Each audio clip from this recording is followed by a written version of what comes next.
Casual here. The Technomancer troubles me. I find myself going back and forth in this class almost every time I play it.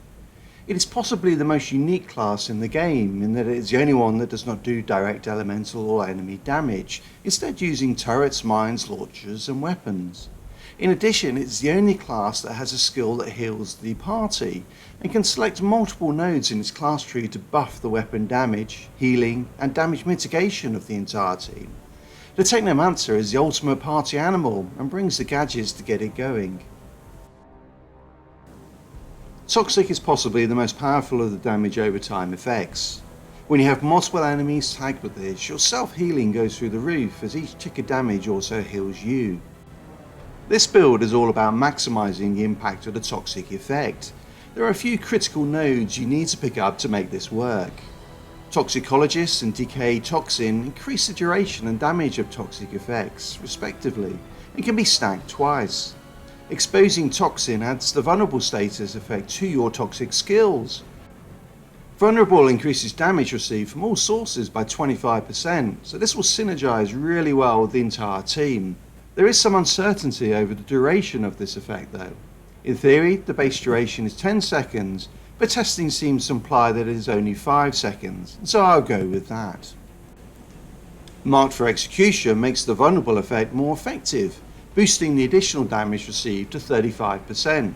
For those of you wondering how that works with the description, it is 40% of the 25% that is added on to the base effect, an additional 10%. Finally, because Toxic is scaled off your anomaly power, increasing this through anomaly fueled and adrenalizing antenna will further increase the impact of your toxic skills. Let's have a look at what this looks like using a base AP of 1000.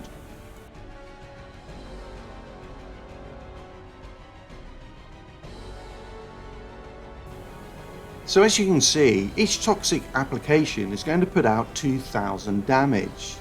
It is harder to predict what this will look like at endgame, but in a recent video put up by MTASH which showcased the max level Technomancer in legendary gear, he was rocking around 4000 AP, 4 times as much as I've modelled here. So ignoring resistance, your toxic will be putting out 8000 damage over 10 seconds, which sounds pretty damn good to me. In terms of skills, you clearly want to have as many skills that apply toxic as possible, so I would go with Blighted Rounds and Blighted Turrets. Blighted Turret is not available until you hit level 22 though, so I would use weapons with the Toxic Bullets mod on them for now. For your third skill, I would pick up one with Interrupt. Tool of Destruction is my preference, as it gives you the option of an on-demand interrupt with the rocket launcher, or a great pack clearer in the minigun. The rest of the build picks up nodes that increase your resistance piercing, but there is flexibility to pick your preference here. Finally, in terms of weapons, you want as big a mag as possible, so you can get as much from Blighted Rounds as possible. An LMG would be ideal as it has good range, manageable recoil and a huge mag on it. The Technomancer is a support class which can deliver tremendous buffs to the entire team. At the same time, your ability to freeze enemies is a great crowd control that makes headshots a breeze, a cold breeze I would guess. There are several nodes that have a huge impact on your effectiveness in this role. Medical Unit increases the healing for the entire team on activation of a gadget skill. Couple this with Gadgeteer, which reduces the cooldown on gadget skills, and you can keep this buff up most of the time. Doctor of Medicine buffs all healing, which is an awesome constant effect. Exposing Frost adds the vulnerable effect to your freeze skill, and similar to the toxic version, you can buff this with Marked for Execution. A 35% damage buff for the entire team is a huge boost to your overall team damage. The interestingly named Souls 56 freezing tanks increases the duration of freeze, making this an even better crowd control effect. While the 2 fracture nodes increase your damage to frozen nodes by 40%, a very nice boost. There are a few nodes that I think are interesting but are potentially not essential. Overclocked has the benefit of increasing weapon power and anomaly power when you activate a gadget skill, but its secondary effect is one that is really interesting. On losing all of your health, you will receive a second chance to return to the battlefield, with 50% maximum health. I am curious exactly how this works, as the wording is a little vague. My interpretation of it is that for 10 seconds after activating a gadget skill, you will revive with 50% of max health if you die. That sounds like a really nice oh shit button to have, particularly if you are playing solo.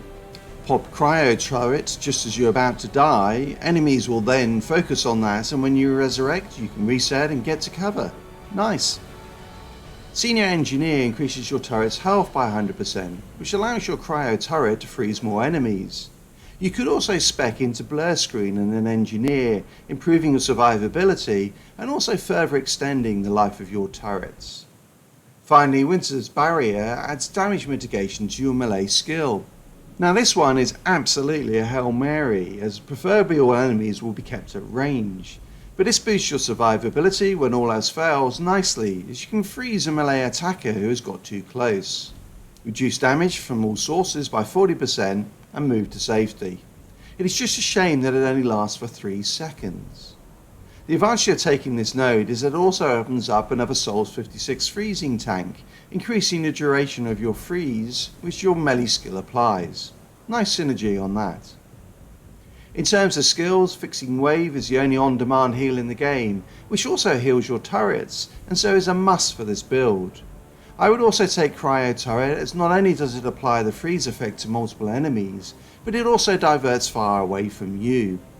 Finally, you could pick up Cold Snap, which inflicts freeze on close range enemies, boosting your crowd control even more, or add an ordnance skill for the interrupt, or even spec into turrets and pick up Blighted Turret to increase your damage dealing. The latter is interesting because you could pick up Exposing Toxin and a second Mark for Death, which will increase vulnerable to 45% or 49% if these are compound. The description isn't clear on that one. Either way, a nice further boost for the entire team. I hope that you enjoyed this video. I think that the Technomancer has possibly more potential for hybrid builds than any other class in the game. It is a theory crafter's paradise. Until next time, Casual out.